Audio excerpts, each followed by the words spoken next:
Pareciera no ser justo, pero tiene una naturaleza regulatoria interesante. Como no ha sido hecho para recaudar, su función es controlar el fraude de ley, me resulta razonablemente permitido.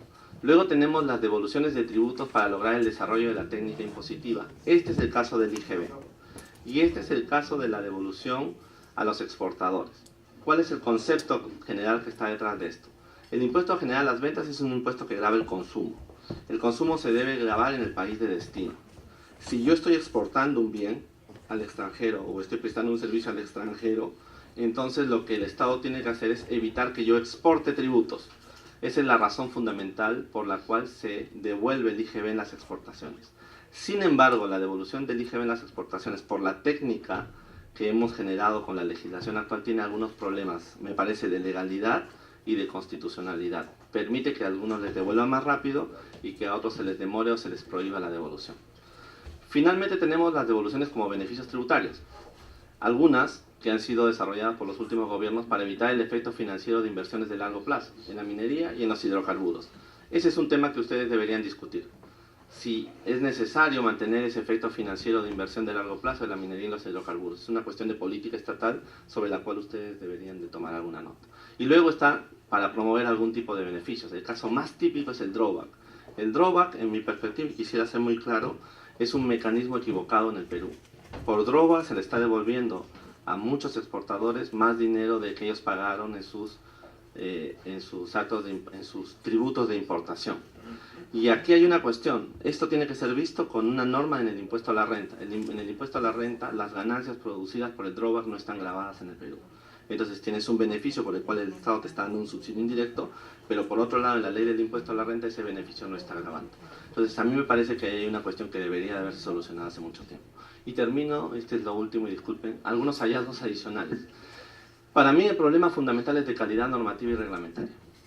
Las normas son mal hechas, las leyes y los reglamentos son pésimos. Son hechos para que los interpreten sabios extraordinarios que no son los ciudadanos comunes. Y entonces esto va a generar siempre mucho litigio en razón de la mala disposición de la norma. Los litigios, en mi perspectiva, la primera razón de un litigio tributario es por la mala calidad normativa. Luego hay un problema de cambios normativos a raíz de solucionar casos concretos. Si ustedes se dan cuenta, en la historia de las devoluciones siempre las modificaciones provienen de subsanaciones de casos concretos. Yo creo que habría que estudiar cuál es la claridad de las razones de fondo de esos cambios, por qué se hicieron, quiénes lo plantearon, cómo se absolvieron, etc. Y después hay una poca discusión y claridad sobre el rol de devolución de tributos como impulso del desarrollo nacional.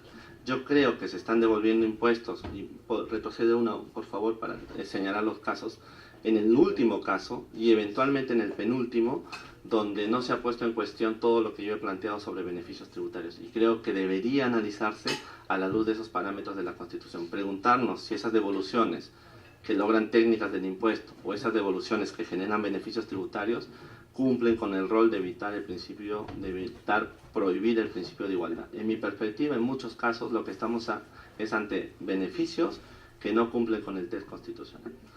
Les agradezco por su paciencia y lamento haberme demorado 2 minutos. Muchas gracias, profesor Durán. Están con nosotros Marco Camacho y Miriam Yepes del Ministerio de Economía y Finanzas.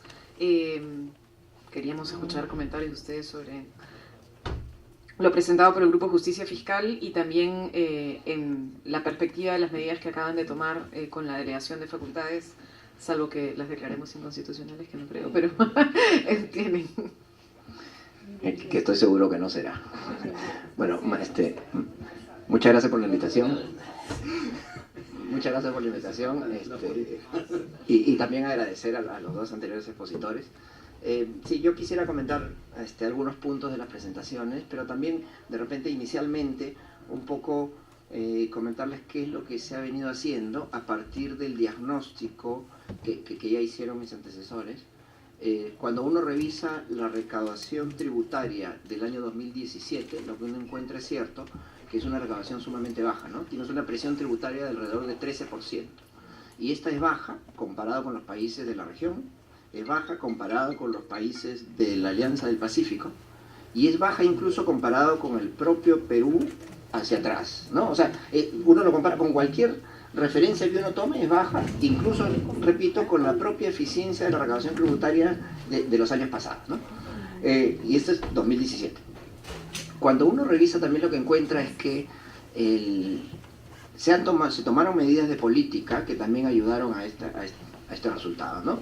En el año 2014, en un entorno en el cual la inversión privada se reducía, en ese entorno la política económica, ustedes saben que la política económica tiene un componente que es política monetaria y política fiscal.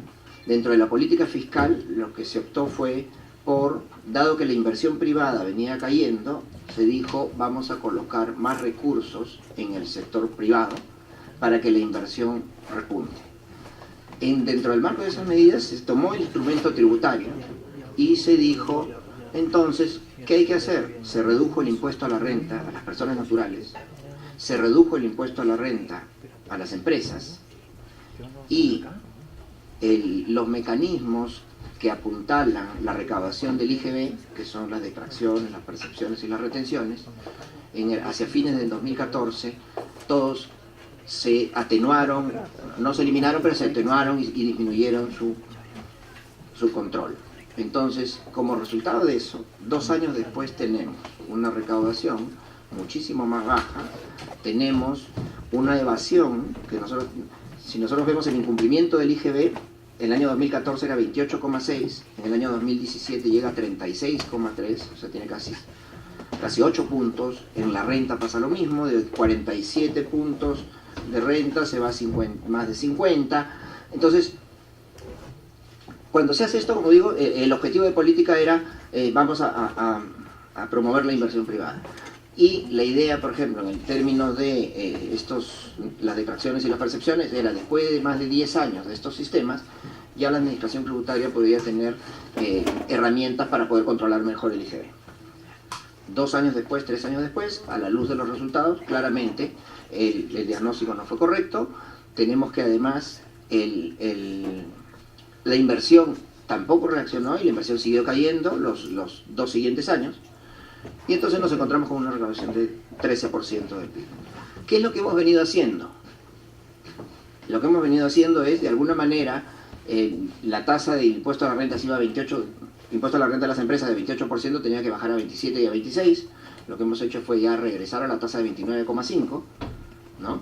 En el IGB, las detracciones a los servicios ya lo reincorporamos con la tasa que tenía previamente y de alguna manera eso va a permitir que en el año 2018 tengamos una presión ya de alrededor de 14%, ¿no? Nuestras proyecciones están que tendría que ser entre 13,7 y 13,8%, ¿no? Mucho más cercano al 14 que al 13.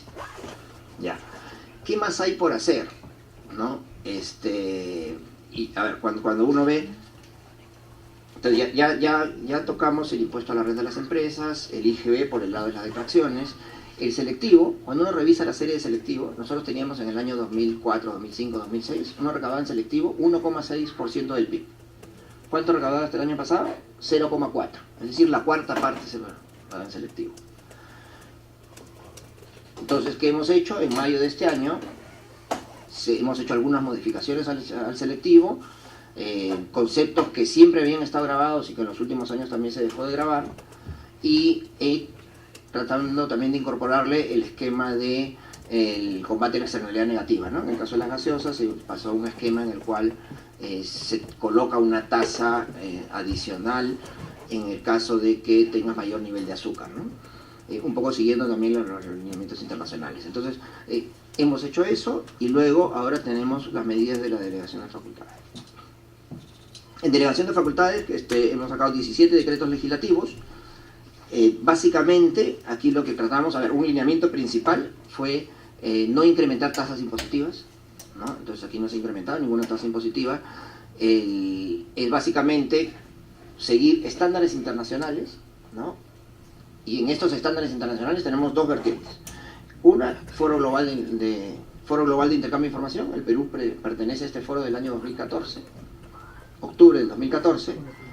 Este foro tiene a más de 140 países y mediante este instrumento jurídico el Perú se compromete a intercambiar información vía requerimiento, información automática, a poder tener asistencia administrativa mutua con otros países, es decir, el IRS de Estados Unidos podría decirle a la SUNAT del Perú que fiscalice a determinado contribuyente americano. Y lo mismo podría hacer la SUNAT también con los otros países. Estos instrumentos ya nos acogimos, estamos pasando evaluaciones de la propia OECD sobre esto, ya pasamos el 2016, la fase 1 de evaluación, y este año continuamos con la fase 2. Entonces eso nos va a poner, el propio Congreso también nos ha apoyado y ahora en mayo de este año ha aprobado la Convención Multilateral de Asistencia Administrativa Mutua.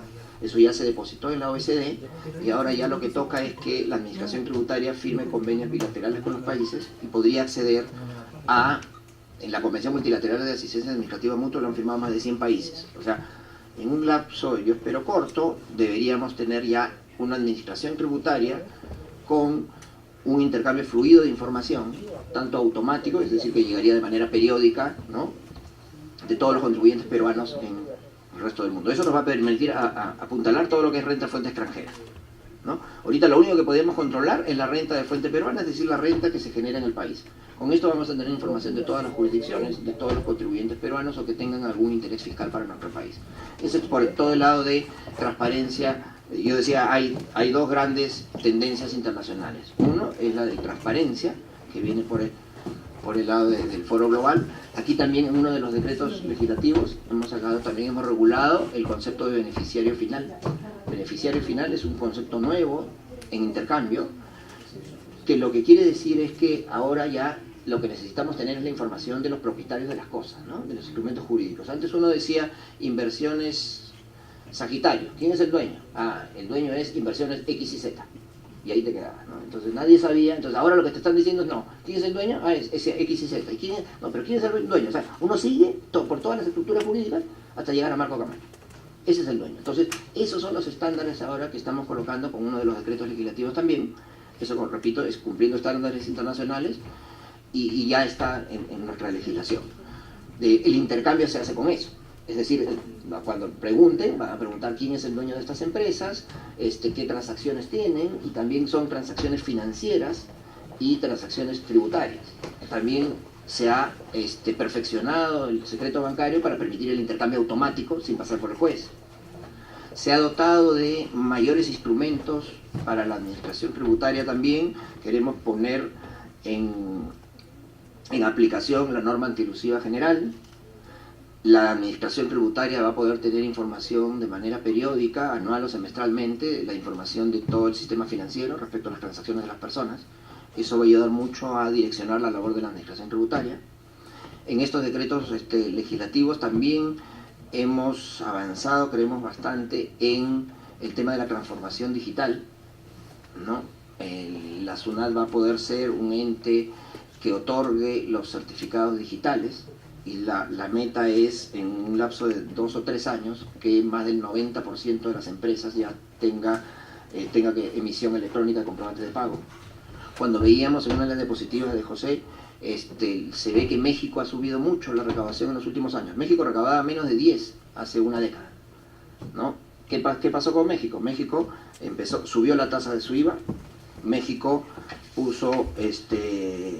y empezó a gravar las ganancias de capital de las empresas, y México masificó el tema de los comprobantes de pago electrónico. Ya, eso ha sido vital para el incremento de su recaudación, como en 5 puntos en los últimos 6 o 8 años. También estamos avanzando hacia eso, y repito, tenemos varias de estas. Por ejemplo, estamos adecuando nuestra legislación respecto a los conceptos de paraísos fiscales, regímenes tributarios perjudiciales, que lo comentó hace un momento Luis, respecto a las jurisdicciones no cooperantes.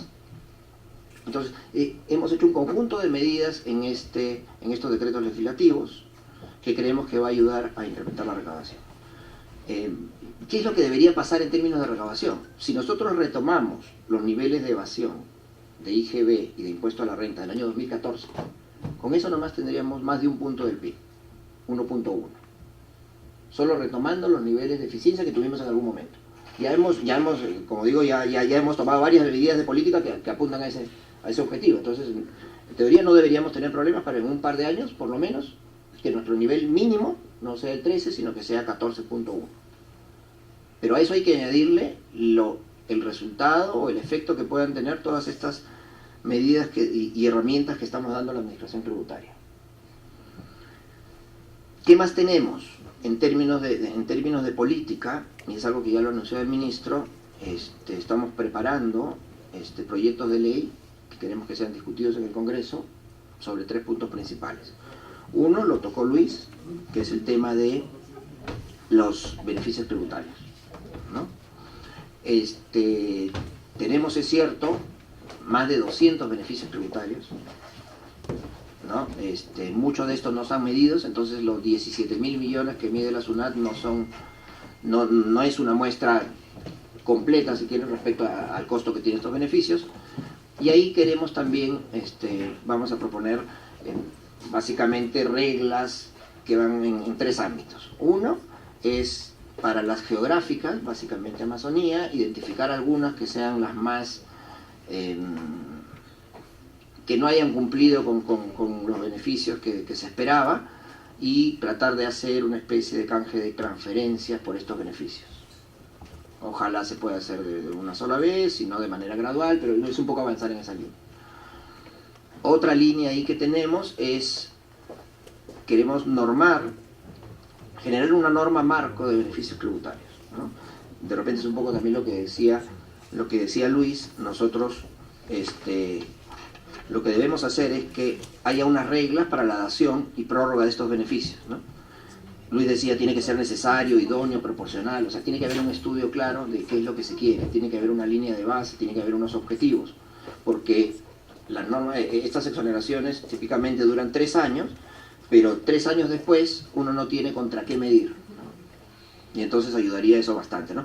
Tiene que ser transparentes, o sea, la administración tributaria debería publicar, ¿no?, todos los años quiénes son las empresas o los contribuyentes que se benefician con estas exoneraciones, ¿no? Alguien tiene que pagar la cuenta, o sea, tiene que estar en alguna partida del presupuesto, ¿no? Porque esto en verdad es lo mismo que un gasto directo, solo que en el gasto directo está mucho más controlado, porque en el gasto directo sí sabemos, el gasto directo tiene varias ventajas. Uno sabe qué sector lo tiene, uno sabe, además uno dice hasta este monto. Cuando uno pone un beneficio de este tipo, en verdad no sé, se puede ir, ¿no? Entonces, y uno lo puede focalizar también, ¿no? Entonces, queremos darle de alguna manera, o sea, nosotros somos conscientes de que algunas habrá que eliminar, con algunas habrá que convivir, pero tratar de que sean las que sean las menos onerosas posibles y que por lo menos lleguen a cumplir los objetivos que queremos, ¿no? Por ejemplo, nosotros decimos, el selectivo es un impuesto que grava la externalidad negativa, ¿no? Es decir, que contamina, el que fuma, el daño que hace a la salud. Entonces, para empezar, si se está gravando la externalidad negativa, entonces no deberían haber exoneraciones de ese impuesto, ¿no? Esa, por ejemplo, es otra regla que creemos que se tendría que tener, ¿no? Entonces, estamos elaborando también una norma marco de beneficios tributarios, ¿no? Para, como digo, que genere una mejor aplicación de estos beneficios, y por el otro lado queremos ir racionalizando los que ya tenemos, ¿no?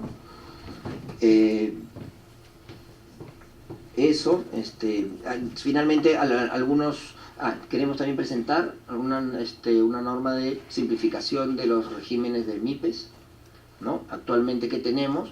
Si una empresa pequeña quiere empezar a operar, cuando voltea a ver la tributación, lo que encuentra es que, si es suficientemente pequeña, podría ser RUS, podría ser RER, podría ser RMT o podría ser régimen general. Entonces, esto de por sí lo hace muy complejo y genera además espacios de arbitraje, ¿no? Espacios de arbitraje para el propio contribuyente, y es demasiado complicado para la propia administración administrar, ahora la redundancia, estos regímenes, ¿no? La idea, como ya lo dijo el ministro, es caminar básicamente hacia 2 regímenes, un régimen general y uno para pequeños. Para esto nos va a ayudar bastante la transformación digital que queremos que haga la SUNAT, porque para muchos de estos pequeños la idea es que la administración tributaria le haga las declaraciones mensuales, ¿no? Porque si un pequeño contribuyente ya emite comprobantes de pago electrónico, entonces esos comprobantes de pago electrónico se transforman rápidamente en un libro electrónico. El libro electrónico pasa a ser una declaración jurada, y entonces ya la administración tributaria le puede dar una declaración, ¿no? como la renta de personas naturales. El contribuyente podría validar o no validar, pero basta con que ya va, ¿no? Y entonces ya después ya todo pasa a ser un tema de morosidad nada más, ¿no? Un tema de cobranza y se reduce ya un montón. También las controversias que comentaba Luis, ¿no? Y respecto, tocando... Sí, y tributación municipal también es otra área que queremos revisar, ¿no? ¿Qué tenemos? Tenemos el predial más bajo de la región. Recaudamos 0,25% del PIB. Claro, recaudábamos 0,17 hace unos 6 años, pero sigue siendo igual muy bajo, ¿no? De 0,17 a 0,25 ha subido el 50% en términos del PIB, no está tan mal, pero cuando uno ve, Colombia recauda 0,75 más o menos, entonces estamos muy lejos ahí. Creemos que hay muchas cosas que hacer, más allá del tema normativo, pero sin embargo también queremos alcanzar ahí algunas propuestas, ¿no? También en términos de alcabala, en términos de impuesto vehicular, ¿no? Esos son básicamente los 3 principales, ¿no? ¿Qué más? Y ya para terminar, ¿y qué viene para más adelante entonces? Es ya labor también de la administración tributaria para implementar todas estas medidas que estamos sacando. Esto tiene que además reflejarse, nosotros estamos trabajando en los reglamentos, después de eso vienen las normas de menor jerarquía, que son las resoluciones de superintendencia, y que la SUNAT adapte sus procesos, normas y procedimientos para mejor aplicar esto, ¿no? Y solo un punto para terminar es respecto ya, esto sí es muy puntual, sobre la deuda tributaria, ¿no? Que comenté, es cierto, la deuda tributaria es muy alta, y yo creo que ha habido muchas razones que de repente no vienen al caso ahorita para comentar por qué estas se hacen, pero lo que sí les puedo contar es que se han ido tomando bastantes medidas a lo largo de los años, ¿no? Y que yo creo que ese problema de la deuda se va a reducir sustancialmente en el futuro. A ver, ¿qué hemos hecho en el año 2014? Las deudas del Poder Judicial, deudas tributarias del Poder Judicial ahora, todas tienen que pasar por salas y juzgados especializados. Tenemos salas y juzgados especializados en tributario del año 2014. Eso te ayuda porque tienes a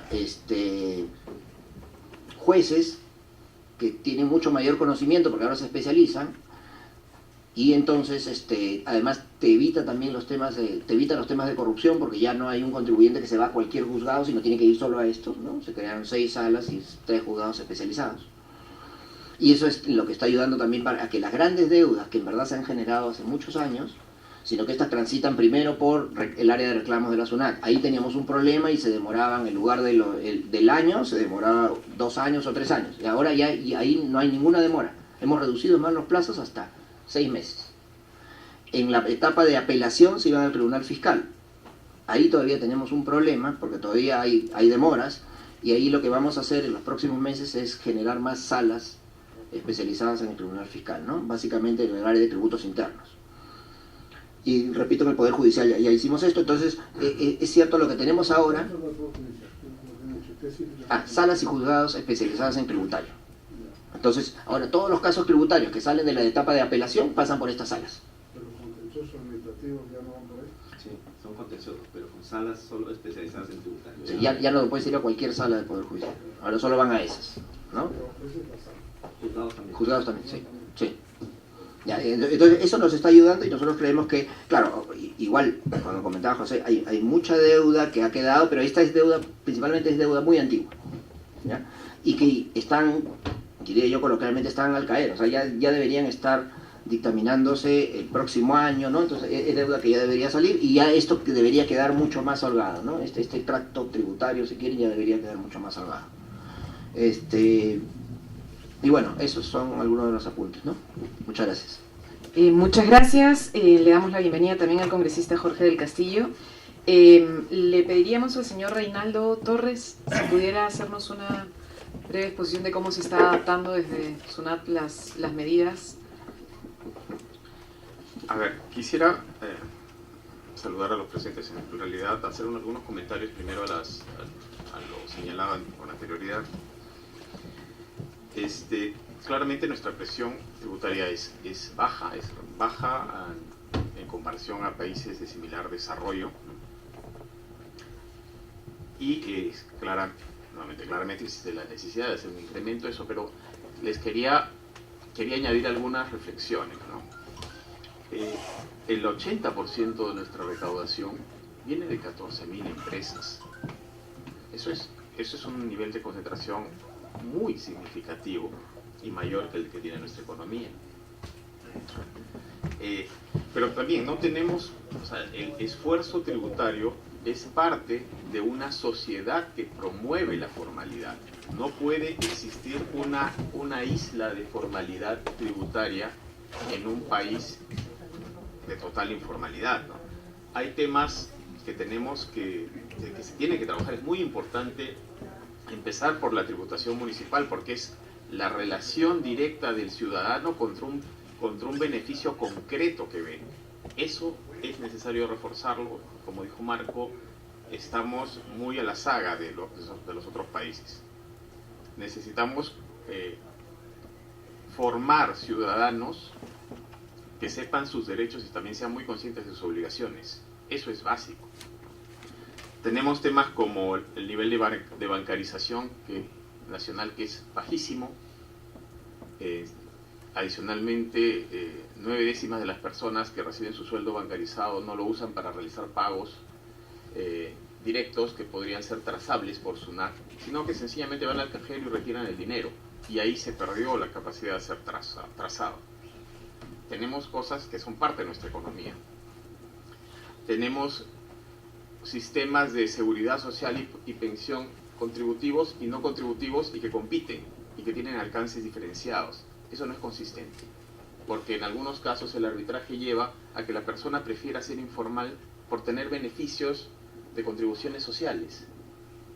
Eso, o sea, a lo que voy es, la sociedad tiene que ser coherente para que todos logremos una presión tributaria más alta. Paso al tema de los gastos tributarios, ¿no? La cantidad de gastos, el conteo de gastos, depende mucho de una cosa que se llama el sistema tributario base, que es cuál es el sistema tributario ideal y lo comparas con el que tienes. Las diferencias te dan la cantidad de gastos. No existe una definición unificada a nivel internacional de lo que es un sistema tributario base. En SUNAT usamos una definición. También depende cómo cuentes los beneficios, porque para nosotros el del apéndice 1 es un beneficio, pero si lo contamos a nivel de partidas o de los bienes dentro de partidas, podríamos tener ahí 300 o 400. Nosotros decimos que son más o menos 200, 300. Pero tan o más importante de la cantidad de los que son es, les digo, SUNAT como administración tributaria tiene que administrar cada uno de esos gastos. Y eso es un esfuerzo muy fuerte para una administración tributaria. Los niveles de especialización de nuestros cuadros son muy altos, incluso regionales, para poder llevar a cabo eso. Esa es la primera reflexión. Los gastos tributarios distraen a la administración de su labor principal, que es asegurar los recursos para el Estado. Otra cosa que es muy importante es, tenemos 200 o 300. ¿Cómo es que hemos llegado a esa situación? Y ahí retomo la reflexión anterior.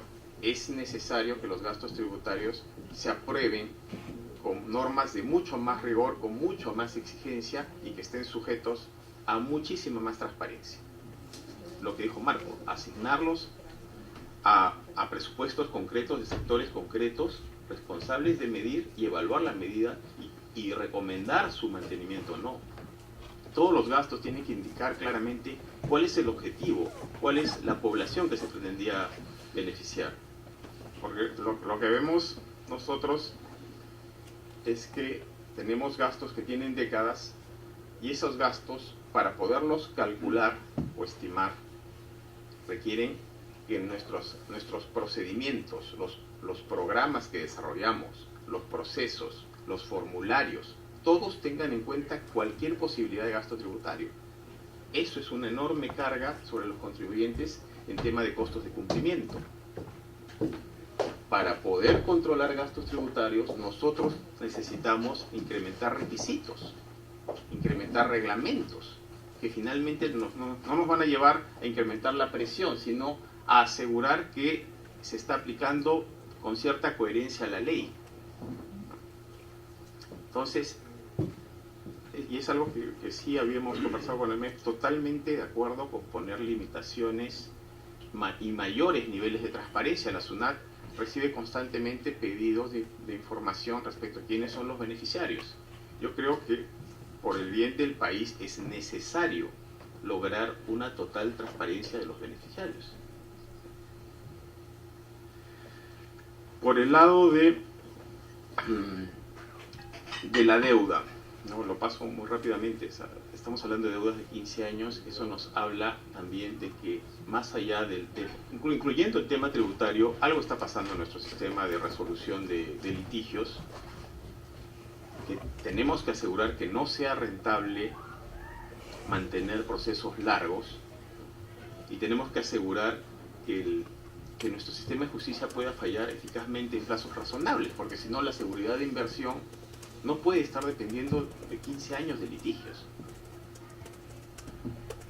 Claro, se bajó la tasa del impuesto a la renta buscando inversión, pero si no se arreglan temas sustanciales como este, de la seguridad jurídica en la inversión, toda medida que tomemos va a perder potencia. Finalmente, en el tema de lo que le toca a la SUNAT, ¿no? Quisiera decirles que la presión este año, confirmo lo que dice Marco, va a estar entre 13,7 y 14, optimistamente. Depende cómo cierre el PBI de este año. Quiero informar también que a la fecha hemos recaudado 17.7% más que el año pasado en términos reales. La SUNAT ahora, al mes cerrado de octubre, ha recaudado casi 14.000 millones más que el año pasado. Y esto está, claro, no estamos llegando, ya estaríamos superando ese techo mínimo, estaríamos regresando a nuestros niveles. Eso es una buena noticia, pero, insisto, creo que es un consenso, no es suficiente. Por el lado de la administración, si estamos reintroduciendo esas medidas del spot en concordancia con el ministerio, que es quien dicta política, y estamos haciendo una apuesta muy fuerte al tema de transformación digital, comprobantes electrónicos y cuenta única. Eso va a permitir que la administración pueda hacer control fiscal a una gran cantidad de contribuyentes de una manera mucho más rentable, liberando recursos y automatizando reglas de control. Creo que con eso vamos, es algo lento, es un proceso bien administrativo, es muy informático, requiere muchos recursos de procesamiento, pero creemos que eso va a ser un aporte sólido a un crecimiento en la recaudación distinto de este que nos entrega el ciclo de los commodities. En realidad eso es lo que quería comentarles, ¿no? Les agradezco la oportunidad. Muchas gracias, señor Torres. Seguro tenemos varias preguntas de los colegas acá. Yo leeré luego igual cómo pensamos reducir además el nivel de evasión tributaria y elusión, ¿no? Pues 66.000 millones es un montón de dinero, más allá de los 18.000 que están logrando recaudar adicionalmente. El congresista Torres me pedía la palabra. Gracias, muy buenos días con todos, gracias por su tiempo, agradecer a la congresista Glave por haber organizado esta mesa de trabajo. Toda la información me parece súper valiosa, súper importante, de hecho podía revisar minutos antes esta publicación de Luis Alberto Arias, y sin desmerecer por supuesto la importantísima data que nos proporciona. Creo que el primer punto que quisiera dejar anotado es que me parece excelente que tengamos la data de la administración pública, la data de la academia, pero es indispensable que continuemos estas mesas con los gremios, que son los que llevan la teoría a la práctica, porque la realidad a veces es bastante distinta de lo que nosotros podemos analizar en números fríos. Me preocupa, para ser sincero, y creo que acá coincido con la posición de Sunat, lo que pude escuchar. Me preocupa que nos estemos concentrando en lo mismo. Me preocupa que estemos hablando siempre de aumentar tasas, reducir beneficios, aumentar bases imponibles, y no me malentiendan, no creo que esté mal revisar, por supuesto que está bien. Esa es una dinámica constante que tenemos que hacer. Sin embargo, creo que ya es momento también de empezar a ver nuevos mecanismos. Hay un mecanismo que Jorge del Castillo constantemente lo menciona y que además también está recogido en varios planes de gobierno. Y es que si bien el impuesto no tiene la naturaleza de generar un beneficio o una contraprestación directa, es indispensable que empecemos a ver cómo es que las personas que ingresan a la formalidad puedan verse beneficiados. Yo sé, no es lo teóricamente correcto hablando, ¿no? El impuesto no tiene que tener un beneficio directo ni una contraprestación.